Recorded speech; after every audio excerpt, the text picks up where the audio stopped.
Hi, my name is Joshua Blum, and I'm a psychiatrist over at Bucknell and Susquehanna Universities, and we're going to be talking a little bit about focusing today. What's going on right now? This is recorded in the fall of 2020, and there's a lot of stuff going on nationally. This is coming from the US, but also in the world that may be distracting you. You may be in quarantine, or you may have family that's in quarantine and dealing with the effects of that. Obviously, we're in a pandemic at the moment, and so there's fear of illness that may be distracting you from what you're trying to do, as well as the blurring of where you work versus where you do other things. So some people may be attending class, say, from their bedroom, or doing their work from a non-ideal space. And as we'll talk about, that can have some consequences. You know, speaking of which, of course, people may be kind of all clustered together. And so dealing with lack of privacy, lack of space to actually do work sounds like an obvious thing, that you may have a place to do work, but obviously, well, maybe not so obviously, that's a consideration. Particularly when people are trying to work online. So having remote classes and so forth is a challenge for focusing, just because a lot of the cues that you may have in person are not there anymore. And of course, sitting and physical activity. So there's a lot of reasons why sitting, particularly for extended periods of time, is not great for your health. But I think it's one of those things that people have noticed themselves doing more so over the last half year or so, just because of what's going on in the world and because of isolation and needing to stay inside or needing to stay in one location. And that comes at a cost, which we may see in terms of people's mental health not doing so great, or in terms of not being able to focus. Blood flow is important for focusing, as we'll talk about.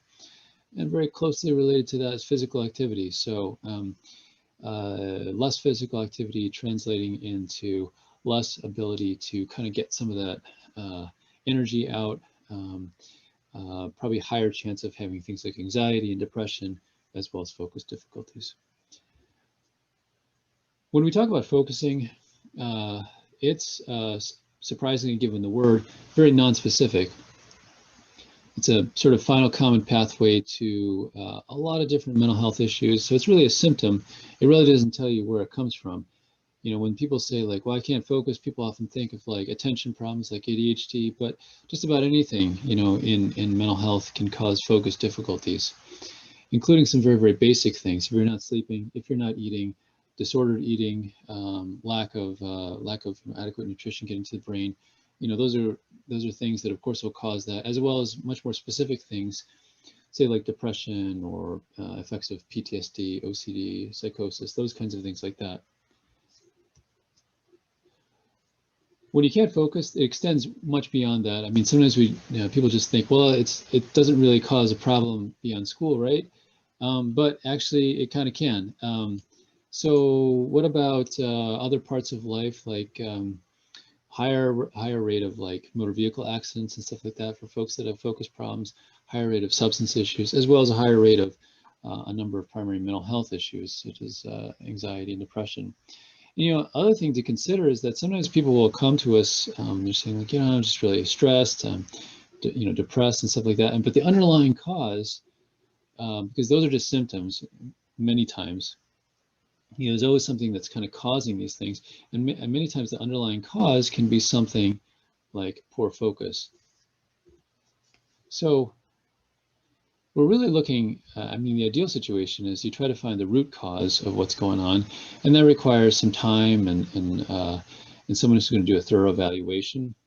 But that may not necessarily be available to everybody, but it doesn't necessarily mean that that the process necessarily changes. That still is important, trying to get to the root cause, because what happens is the root cause determines the treatment. And so, but let's just say you're not at that stage yet. Maybe you don't have the resources to do that. Maybe you're just not at that point where you want to go through that process, and that's fine. But what can you do? As we talked about, it's really important that you find a place for you to do work. Some place that's going to be conducive to you to create your own workspace, your own flow, those kinds of things like that. It could be a little corner. It could be under a tree if the weather is good. It could be whatever. It could be in your car, but a place where you do it and that is kind of yours. One of the things, of course, now as we're in a pandemic is that we cannot necessarily rely on some of the places we used to do stuff. Like some people might have gone to a cafe to do work. They might have gone to the library, and they may not necessarily be able to do that quite so easily now. And so that added effort to go to those places, or the lack of those places being safe places or whatever to do work from an infection standpoint means that you can't really go to those places anymore. I use the word environmental optimization, which is a fancy jargony way of saying whatever space that you have, is there a way to make it better for you? So that could be just more comfortable. There are some places that are very comfortable, like your bed, which actually may not be great places to work because you may just fall asleep. Or you may associate your bed with stress of working, and that's probably not great for your sleep. So you want to look around you and find a place where you're comfortable. The chair is at a good height. It's not going to create back problems for you. There's a number of chairs that I've seen people have. They're actually horrendous. They're sort of like little rocking chairs that the schools give you. You must have got a discount on those things. They cause people to kind of have to lean forward. Find a good place to sit. If you're going to be sitting, find something that's comfortable to you. If you want to stand, think about that as well. It may be helpful to have different places to do different things. You also want to think about, like, okay, where's the location where I have what I need to do? If your primary tool is a computer, and you only have a computer that, if you have a desktop computer, for example, then you have to figure out like what you can do to build your space around that. If you don't have the necessary equipment, then maybe what's going to be most helpful is to figure out what you can do to get the right equipment or to improve upon it. If you have a computer that's very, very old or slow, it's going to be very frustrating to do work. If you don't have a broadband connection, maybe it'd be helpful to get to a place where you can at least bum some off of somebody else. It wouldn't be the first time I recommended people go to sit outside a coffee shop or something like that and use their Wi-Fi if you possibly can. And we have to come up with these different ways of dealing with that in this kind of environment. What about eating and drinking? So if you are not eating or drinking adequate amounts, then your brain is not going to be getting the adequate blood flow or food that it needs to do its thing. And you see that as things like anxiety or depression or inattention. The same with sleeping. If you're staying up too late, or if your sleeping schedule is disrupted, let's just say due to bad dreams or things like that. Of course, during the daytime hours when you're trying to do stuff, it's going to be hard. Exercise, we've already alluded to this, but the more you are able to move and get your body up and the blood flow going, that's generally a good thing, but it doesn't necessarily take a lot. We're talking 5-10 minutes at a time for you to get that blood flow moving. Speaking of which, the timing of when you do exercise also you can use as a tactic to improve your focus. So if you have a class or something that you're trying to do, like a paper that is a real sleeper, and you want to try to stay awake, you may try to time your exercise right beforehand. So you go into it being slightly tired. I don't mean like exhausted or anything like that. This sort of tired, this sort of feeling you might get after like a light warm up, where it's just enough to kind of get the juices going, and you may find you're able to focus a little bit better. So it doesn't necessarily take a lot. Fidgets are things that you might use to play with. Some of these things may not be terribly appropriate for a classroom setting because they're kind of noisy and other people may get distracted by them, like the fidget spinners and those kind of things like that. But they may be great if you're by yourself and you can kind of do whatever you want. So there may be some other tasks that fall into this. Things like drawing or knitting or really, really active note-taking, where it's not necessarily about writing or typing to retain the information, although it probably does help that. It's more because of the actual active movement that's involved that helps to keep you engaged. Someone may look over your shoulder and say, how are you possibly paying attention when you're drawing that picture? But different people, this works different ways with. Sometimes that extra movement actually helps them engage rather than the other way around. We talked a little bit about changing positions. I would say probably every 20 or 30 minutes, it's probably not a bad idea to get up, change positions, and get that blood flow moving, if it's not already. Sitting. There's a variety of different surfaces to sit on. But one that I sometimes will suggest is an exercise ball. You can often pick these up in the store for relatively inexpensive prices. If you can find one that's big enough as the same size as a chair, you can often shift side to side, bounce up and down. And sometimes that movement will help keep you engaged. It takes quite a bit more core stabilization to stay on the ball, to not fall off, and that will help with the focus. So if you notice that you are somebody that tends to tap your foot, play with your hands, twirl your hair, that kind of stuff, that extra movement probably is something that physiologically is helping you to stay engaged. And rather than necessarily viewing that as a negative, you might clue into that and also help people that are getting annoyed by that to say, like, this is something that's helping me focus. Now, I would say that probably doesn't always necessarily help in a setting when you're around a lot of other people, but when you're by yourself, I would say that you can use that to your advantage in very specific ways. So how you work, of course, we've been talking about that in many broad strokes, but besides movement, perhaps it's helpful actually to work with other people. Now, it may not necessarily be safe to work with other people from an infection control standpoint, but you may be able to connect with them online or have them hold you accountable if it's done in a more asynchronous way, like you're going to work separately, but then meet together to talk about things. What about background noise? There's lots of other people, lots of folks that may work better if they have some noise in the background, like the radio on or something like that, or music, whether it has words or not. It may vary depending on what the actual content of the music is, to whether you can focus on it, but you may want to experiment with some background noise and see if that actually is helpful in drowning out some excess things that may otherwise be distracting thoughts.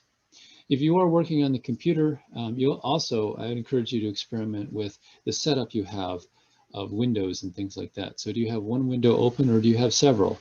Some people actually prefer to be doing something else. They have one window for the lecture that they're engaged in, but another one where they're scrolling through and they're doing something else on there, like they're looking at something or they're typing notes.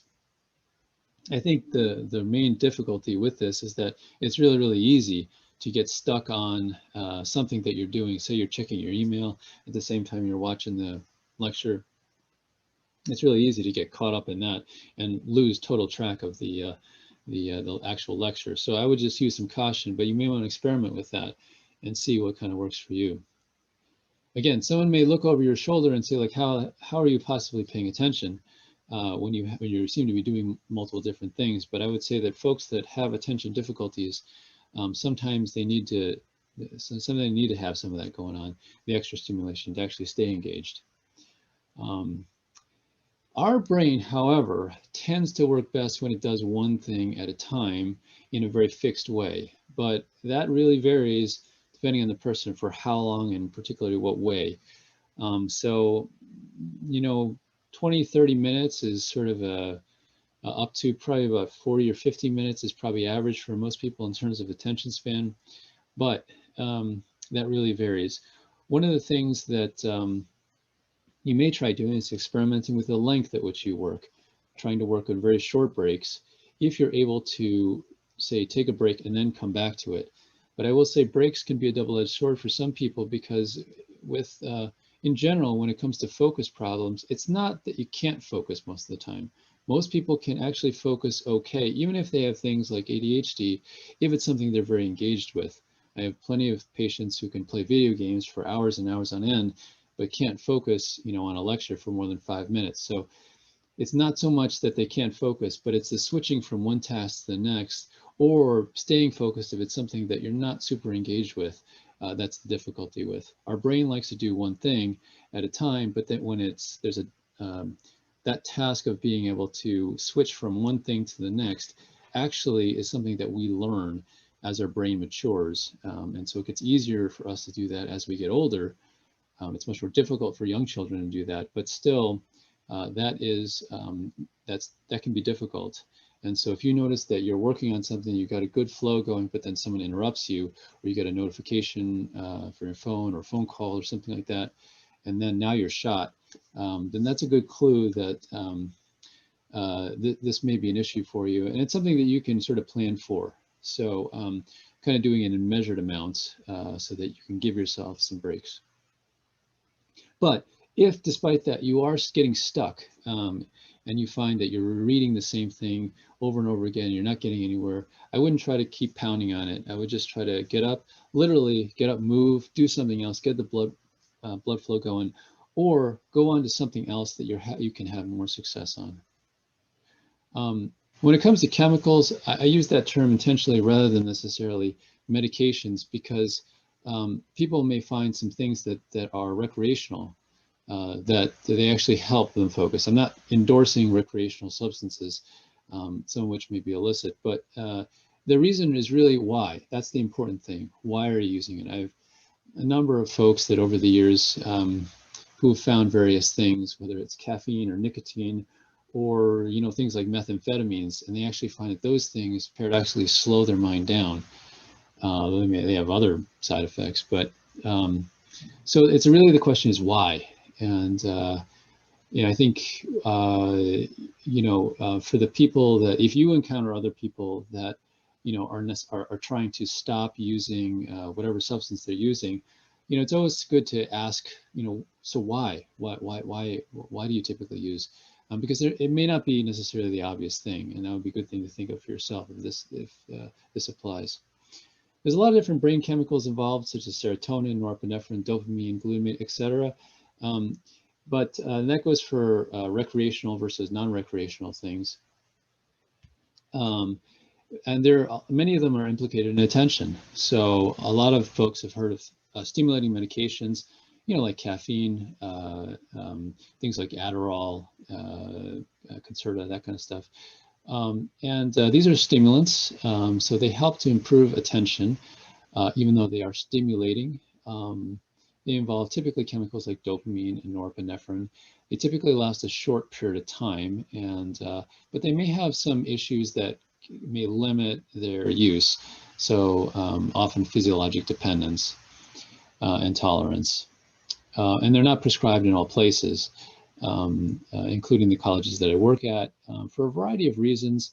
Many times it's has to do with the risk of them being diverted and used for basically recreational reasons. And so there's usually a governmental kind of push to limit like the spread of that kind of stuff, particularly in between states. It gets really complicated.